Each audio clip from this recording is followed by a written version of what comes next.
What is going on, guys? Welcome back to the channel. In this video, we're going to do a little something different. We're going to be taking a look at Braxiphone's early access guide, and I'll be filling in the blanks and areas that I feel like some more information or some additional information would have been beneficial for the people that are watching the video. I will be showing all the calculations in areas that they are necessary, and I'll also be leaving the calculation sheet down in the description below. So if you want to take a look for it for yourself, go ahead, and it's going to be down in the description. So if you enjoy this type of content, let me know by liking the video, leaving a comment in the comment section below, and consider subscribing to the channel. Also check me out on twitch.tv/iSUMMON. Let's get right into the video. We are days away from the HSR anniversary and the release of Castorice, and I want to help you out by introducing you to this video sponsor, lootbar.gg. This is the top-up site that I personally have been using for years now, in which you can purchase Oneric Shards at almost at a 23% discount.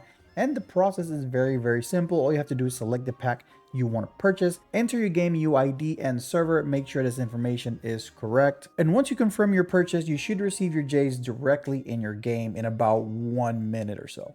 All right.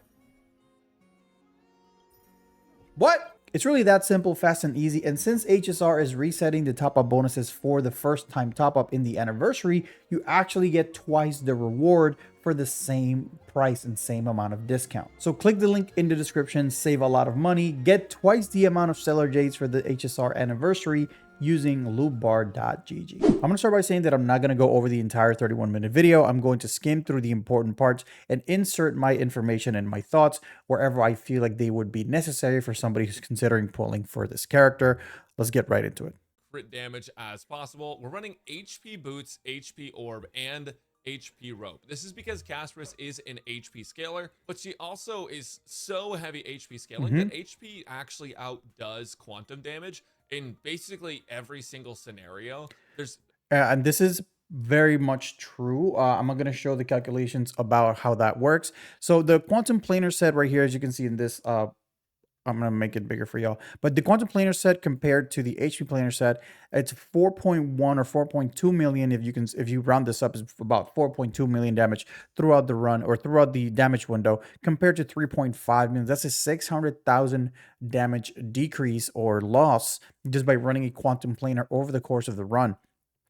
So it's about a 16 or 15 point something percent damage decrease over the course. Also, while we're here, we're going to talk about Genius Brilliant Star, which is the other quantum set. It results in about a 15% damage drop off because the dragon does not take advantage of the defense reduction from the Genius set. So initially in one of my videos, I had said that the Genius set would be good, but it only affects casters. I did not have that detail at the time, but now that I do, this is going to be pretty much a bad set to run. Right now, the only real option she has is the Poet set and the Bone Collector set. Those are pretty much the only two options you have. You could make the argument for the Banana Amusement. It's only about a 6% damage drop-off or a 5.94% damage drop-off if you want to be precise. It's not that bad. So if you have really good Banana Amusement HP pieces, then throw them on there. I also want to mention that if we go over here to my calculator, which also I'm going to leave the link in the description for.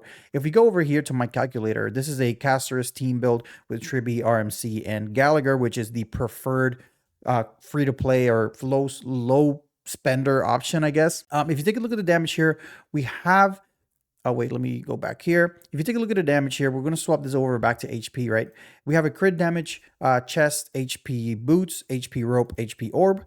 And the damage is about 808k. And if we swap this over to a quantum damage orb, the damage drops off by about, I don't know, about 6,000. But this is only in the one damage window. So this is only one damage window, and that's how much damage you're going to lose. And this is a very different type of scenario. So this is not taken into consideration MOC buffs, is not taken into consideration anything like that. So the damage or the gap between quantum and HP in this scenario could be much higher, and it actually, in reality, it is much higher. So in every single case, in every single scenario, you want to be running an HP orb because it's just going to end up being more damage. Also, the reason why the Bone Collector is much better than the Banana Amusement is because of the HP that you get from the Bone Collector. Because when it comes to crit damage, you do get more crit damage from the Banana Amusement. Very few where quantum damage is better, but you essentially always want to run HP so you don't get you always want to get HP. And then you want to run crit damage orb just so that way you can get more damage.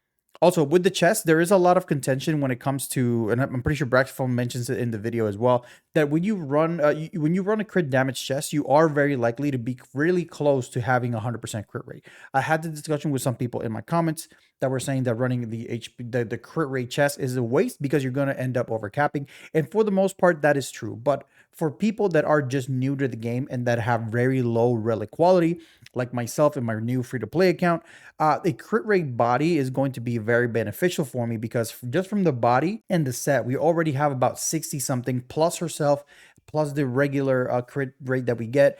We already get about 80 something percent. So for people that have very, very bad relic quality, a crit rate chest can also be very beneficial because you don't want to be missing crits.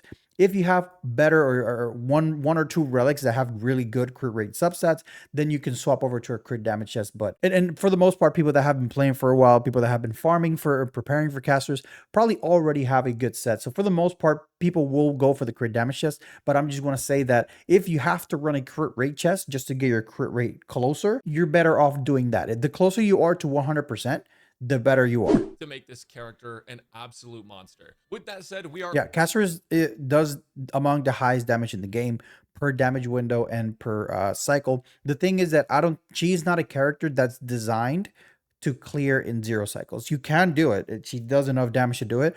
But the way her mechanic works with the dragon, it just makes it very, very tough with regular relic quality to be able to clear in 0 cycles. And then for most people, she's going to hover around the 1 to 2 cycle clear time for people that have been in endgame for a while and they have decent relic quality. And then for newer players that are just getting a brand new casters and have been playing for a few months, you can expect to get her about a 2 to 3 cycle, maybe 4 if your relic quality isn't quite there yet. Only going to use Castorice's technique in this team. You might use some in others, but we don't want to use Trailblazers because we want to take damage. And then also with Castorice, her technique's going to allow her to summon her dragon right away. So this is so cool. This is one among the coolest things I've seen in Honkai Star Rail. Ooh, that is cold. Dragon gets summoned immediately and can immediately take action.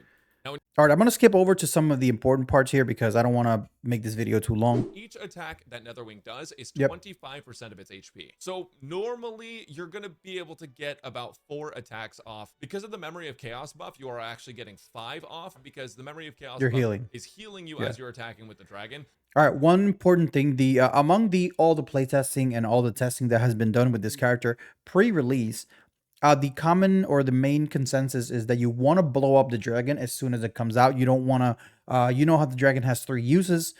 Well, you only want to use the 1 use. You want to bring him out, explode him, bring him back up again, explode him, bring him back up again, explode him, because a lot of his main damage comes from the explosion itself. So the more you delay the explosion, the more time you're going to consume from your cycle. There is a scenario where you don't want to explode a dragon, and this is when you're using Castorice with a secondary DPS like Mydei. Because the dragon has a 20% res reduction for enemies that are on the field, and also a 10% damage buff, a Castorice kind of acts as like a pseudo support for whoever your secondary DPS is. So in a team that you run Castorice, for example, with Mydei, that Mydei's doing incredible damage on his own, then you have Tribi as well buffing both of them. You are going to have about 44% res pen or res reduction on the enemies because you have the dragon out and because you have Tribi out as well. So Castorice can be played as kind of like a supportive role, and it's something that people just brush over. But 20% res pen or 20% res reduction for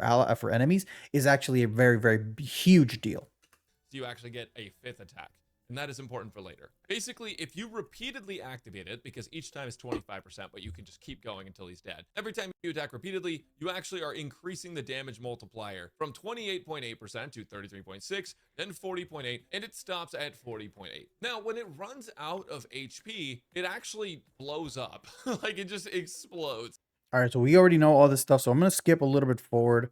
Because I know he skips over one very important part that a lot of people just brush over. I haven't seen people really mention it. So I want to skip over to this part of the video because he goes over the dragon's talent and all that stuff, all the damage that he does, but he kind of brushes over these 2 portions of the dragon's kit. The first portion is essentially that when your allies reach 1 HP while the dragon is out, they essentially cannot die until the dragon dies. So if your allies have 1 HP and they get hit, the dragon is going to be the one taking the damage for them. It amplifies the damage by about 500%.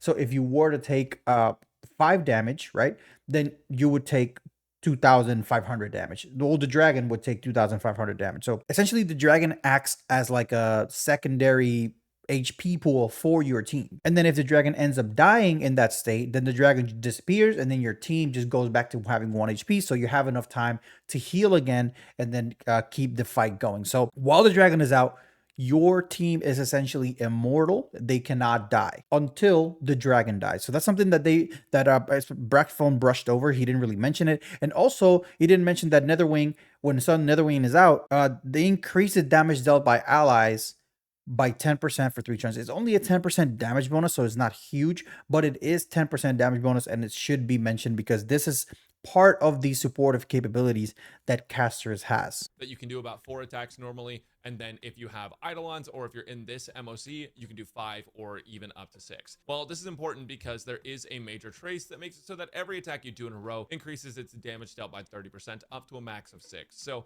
now if you have E2, you can probably see up to yeah, you're never going to see that unless you have E2. E2. Players, it's going to be about outside of this 20%, MOC. and with this MOC buff, it'll get up to 150%. Now going back to Castorice, the main thing you probably want to know is how do you get the dragon fast, and then how much damage does it do? And I'll show you how much damage it does in a completely free-to-play setup right after this. But there's also a couple more. All right, we're going to skip over to the build and light cone section.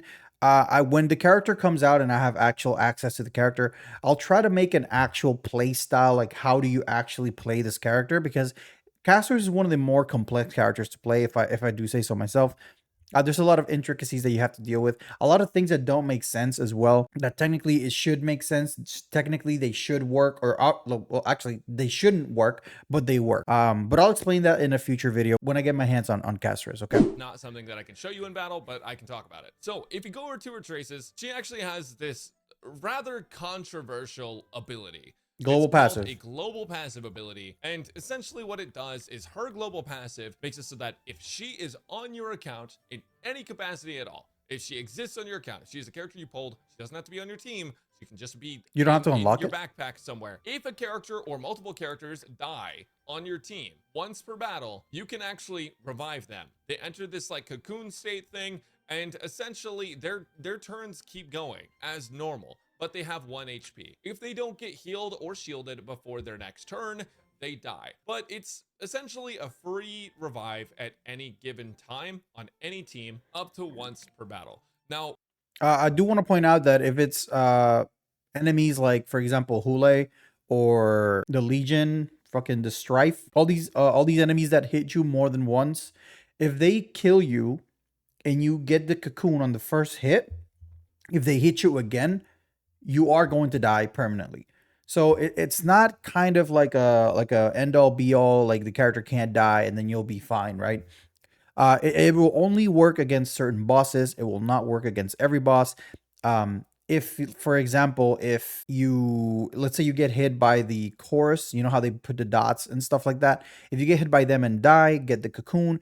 When you take your turn, if you haven't healed yet, you are going to take the dot damage and you are going to die. So it's not an end all be all revive. It's definitely not a revive like, for example, Fushuanzi 2 or Bailu's revive. It's not like that. It's more like you have a chance to heal right in between. So how it would work is if you reach 0 HP, let's say you have Link's ultimate, for example, or Natacha's ultimate or Ling Sha's ultimate, one of those ultimates that heal. If you are going to get hit by a 2-stage attack or a 2-hit attack, you die on the first hit. Immediately after you die, you have to launch your ultimate right there so you can heal in between the first attack and the second attack, and that way you prevent the death. So it's not as plug and play as it sounds, but it'll be very good for newer players and people who are struggling with the no downed allies in the MOC runs.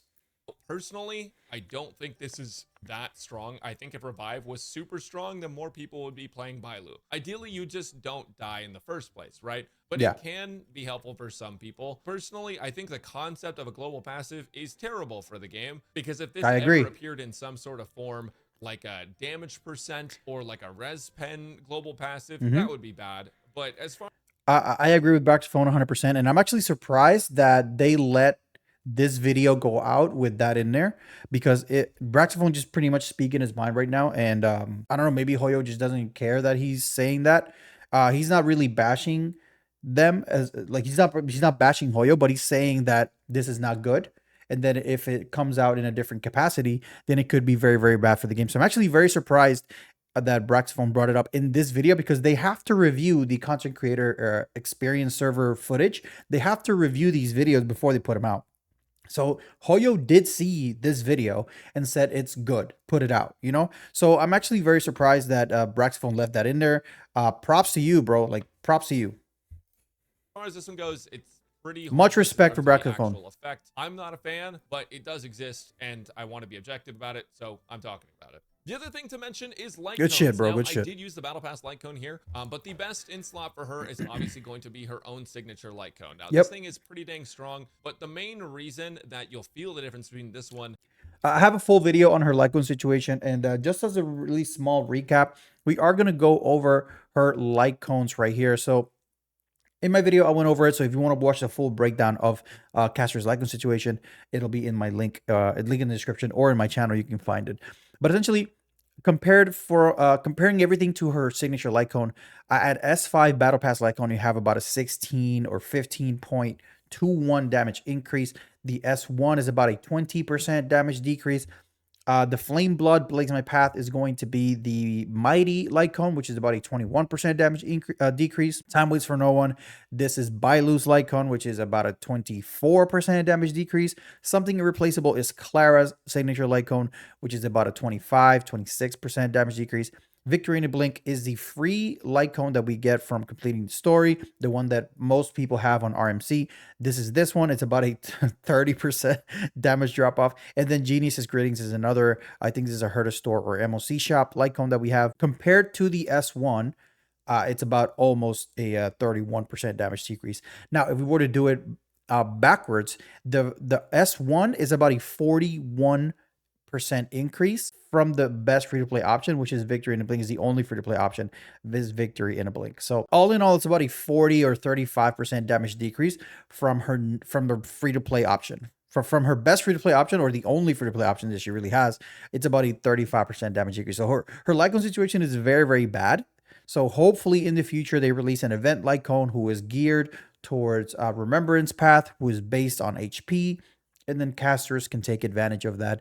Hopefully they'll let us do that, okay? And the Battle Pass light cone is because there are not a lot of Remembrance light cones available right now, and there's not a lot that work with her specifically. Now, this light cone is pretty ridiculous for her. It gives her a bunch more max HP. It also makes it so that she and her Defense dragon can ignore a target defense. And it also makes it so she gets an action advance whenever her dragon disappears. On top of all of that, it has crazy high base HP. But that HP part is pretty relevant. And he's about to explain how the other character, or the other paths light cone, like I mentioned here, right?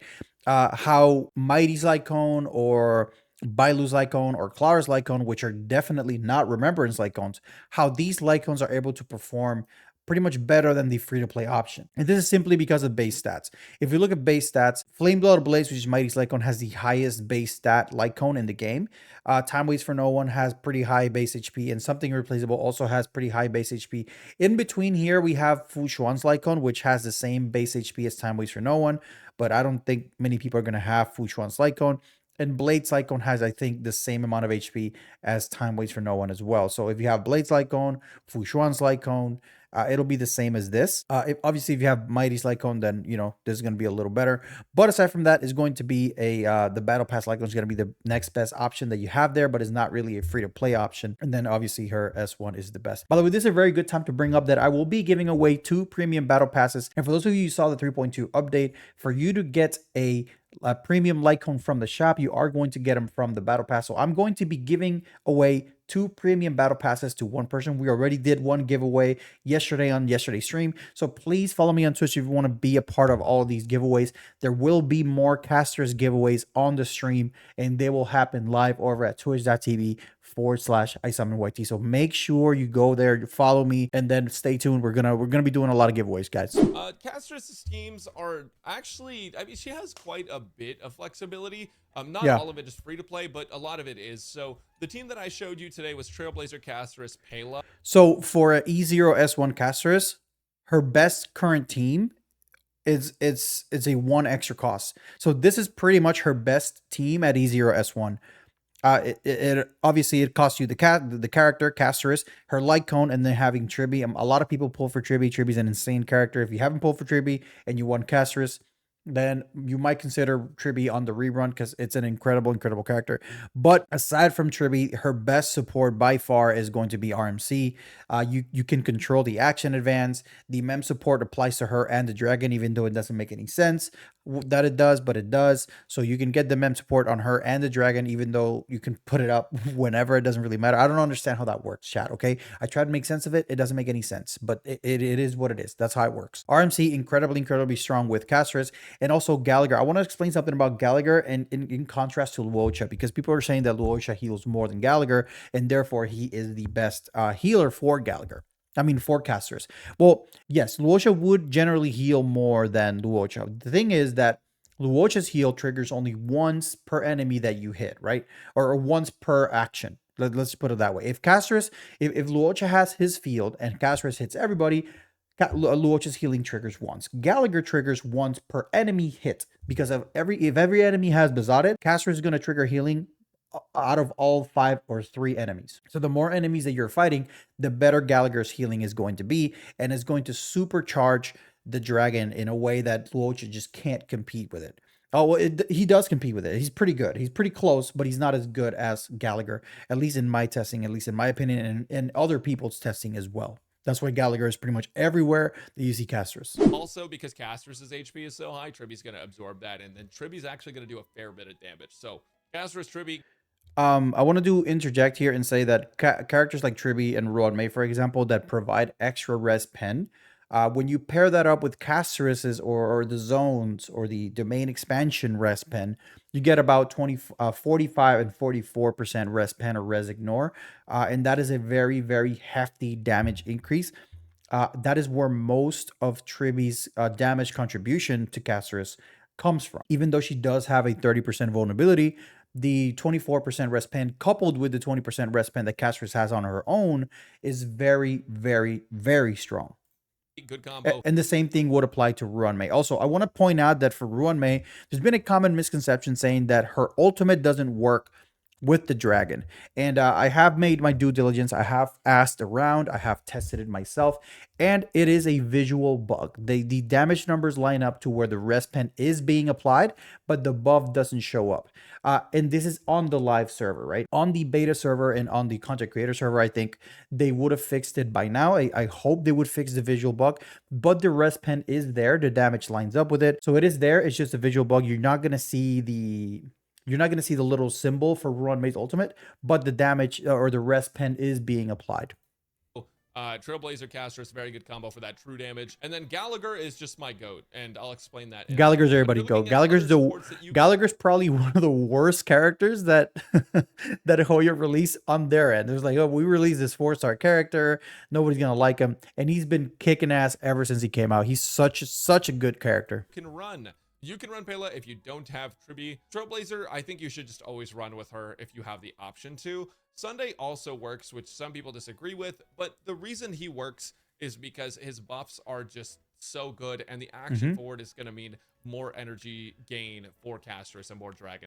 Yeah, I want to interrupt right here, and this is what I was saying where Mem's buff doesn't make sense, that Mem's buff works, but Sunday's buff doesn't.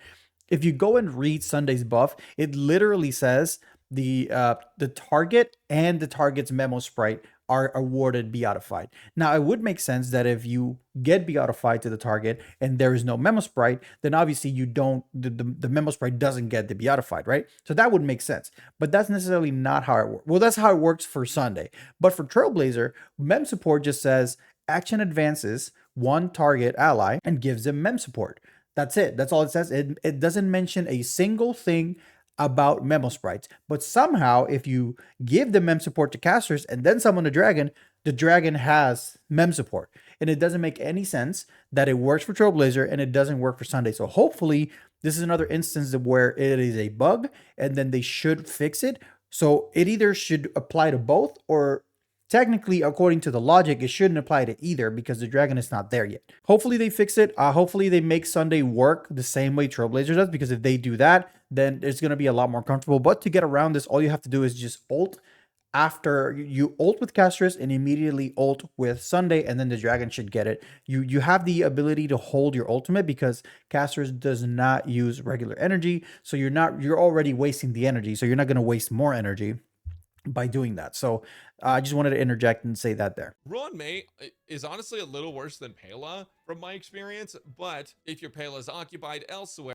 The reason why Ruan Mei felt worse than Pela is because they were running Gallagher, and when you have characters that hit multiple enemies and all the enemies have besotted, the dragon is gonna heal a lot more. That's the reason what, because Ruan Mei has only one damaging ability, that's her basic attack, and it only hits one enemy, and that's it. Pela has her ultimate, which she fires off pretty regularly, and that AoE hit is going to pretty much supercharge the dragon whenever it does, because if you keep besotted on the enemies, the healing that you're going to get from Pela's ultimate is going to be very, very significant.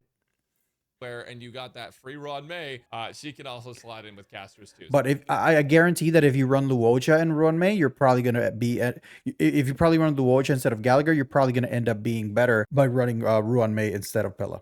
So that's an option for you. If Silverwolf gets buffed and gets like AoE defense shred, she'll probably. Oh, also Pela may also feel a lot better as well because she's reducing defense, and then Castorice also the Castorice S1 has the defense reduction. So if you're running the Battle Pass Lycon that don't have any defense down, Ruan Mei may actually be better as well. So you just have to wait, like you have to just weigh your options. If you're using Battle Pass Lycon, if you're using her S1, if you can stack more defense down, or if you're gonna stack more risk pen. It just depends on what you have on your account and what you pull for. Also be pretty good. And then as far as other supports go, you can play my homie Blade, bro. I'll let that sit goated for a second. He's making a comeback, chat. So little damage in 2025, and he serves Castorice better as a support. Yes, so yeah, basically he does. What you're going to want to do with Blade is build him very fast. Build him with the Eagle set if you want that action forward. That's funny because whenever this testing was going on, I sent a picture to my Discord about the team, and my Discord started flaming me. It's like I overcooked. I was like, no, I mean, it works. I'm telling you, it works. Blade is so good for Castorice. HP Orb, energy regen, rope. You're actually gonna want to give him healing bonus on the new set, which is so good. I'm gonna make a video on this. It's gonna be so good. I don't remember which one is the set effect and which one is the name, but essentially because Blade damages himself and heals himself so gosh darn frequently, if you make him fast, he will generate so much energy for Castorice that he actually rivals Remembrance MC. I'm not kidding you. Playing this team with Tribby, Gallagher, and Castorice and replacing Remembrance MC with Blade did the same amount of cycles as using Remembrance Trailblazer. So something to keep in mind. It's really our homie Blade's making a comeback. Homie Blade's making a comeback. Does a lot of damage and does similar things to Blade. So you get a lot of charge for Castorice, but you also get the advantage of having another damage dealer on your team. And then on top of that, Tribby can buff your entire team, not just one character. So Mydei also benefits from Tribby if you replace him. This would also apply to Ruan Mei, and this would also apply to Pela as well, because the defense down applies to everybody who's dealing damage, and then the rest pen and damage bonus also apply to everybody who's dealing damage. So even if you don't have Tribby and you want to run Mydei, you can run it with Ruan Mei, even though they technically have quote unquote like anti-synergy. I have played Ruan Mei with my Mydei in my main account, and it doesn't make a difference. Like Mydei still clears. He does so much damage, it doesn't even matter. Trailblazer with him. And then lastly, you want to run an abundance character. Now I like Gallagher more than Luocha here because Gallagher has so much team-wide healing with his basic attack that so I would say, since everybody's gonna get a free copy of Luocha if they want it, I wouldn't recommend getting Luocha. But if you do have Luocha already, if you are going with a boss that is single target, I would recommend going Luocha. If you have a multiple enemy or multiple target or AoE enemy, I recommend going Gallagher. That's the way I see it. But yeah, there's quite a bit of flexibility here. I would just recommend one of these. I think in the space of anniversary units, I think Castorice is in a much better spot than Acheron was last year, for the simple reason that Acheron, her team restriction was in full effect. We didn't have Fugue, we didn't have Jiao Shou back then. So all you really had to work with was Pela and Guanifin or Welt or fucking Sampo. You know, like you didn't have much good options. But Castor's team options are actually very, very good and very low cost. Like you can get away with a free to play or semi or close to a free to play team if you already have Tribi. Then your Gallagher, you should already have Gallagher. And if you're going for Castor's, you're probably going to get Gallagher in the process. So it's going to be a very free to play friendly character to have. The set pretty much builds itself. Like by just getting the 4-piece set, you're getting crit rate as well. She gives herself 18 crit rate plus 5, that's 23 plus the 32. You have a bunch of crit rate already. So even like I said before, for newer players, getting to close to 100% crit rate is going to be very, very easy. It just depends on if you have good crit rate substats or not, because you can also swap to the crit rate chest, as how I said. But yeah, she pretty much built herself. She's very easy to build.